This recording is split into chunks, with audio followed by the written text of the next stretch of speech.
Second পর্বে পরবর্তী পাঠে আমরা যেই টপিক নিয়ে যাব সেটা হচ্ছে WH ওয়ার্ডসগুলোর অর্থ, বাংলা মিনিং এবং শুদ্ধ উচ্চারণ দেখাচ্ছি তোমাদের একটু। যেমন ওয়াট, ওয়াট শব্দের অর্থ কি অথবা কাকে, কি অথবা কাকে, ওয়াট, ওয়াট কি বা কাকে। ওয়েন অর্থ কখন, ওয়া, ওয়া কোথায়, ওয়াই কেন, হাউ কিভাবে, কেমন, কত। খাতায় লিখে ফেলতে হবে তোমাদের, হ্যাঁ। হুম অর্থ কাকে, হু কে, হু কে কে বা কারা। প্রথম হুটা হচ্ছে সিঙ্গুলার আর পরের হুটা হচ্ছে প্লুরাল। উইচ, উইচের পরে একটা গ্যাপ গ্যাপ থাকবে কারণ উইচের পরে নাউন বসাইতে হবে, হ্যাঁ।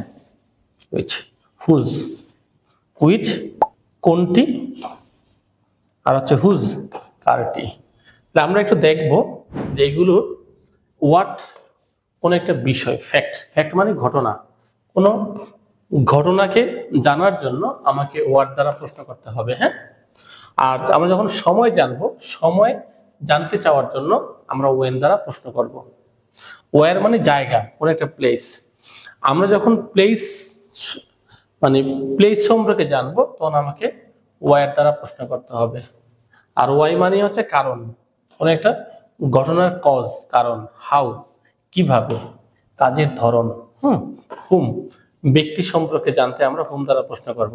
হু এবং হু দুইটাই সেম। উইচ অর্থ বস্তু, এটা মনে রাখতে হবে। উইচ মানে কোনটি, আর হুজ, হুজ মানে হচ্ছে কারটি। তাহলে WH ওয়ার্ডস হচ্ছে মোট 9টা। তোমাকে what, when, where, why, how, whom, who, who, which, whose প্রথমে শিখতে হবে। সেকেন্ড হচ্ছে তোমাকে যা জানতে হবে সেটা হচ্ছে WH ওয়ার্ডগুলোর বাংলা অর্থ জানতে হবে। তৃতীয় কাজ হচ্ছে কোন WH ওয়ার্ডটা আমরা কোন প্রেক্ষাপটে বসাবো।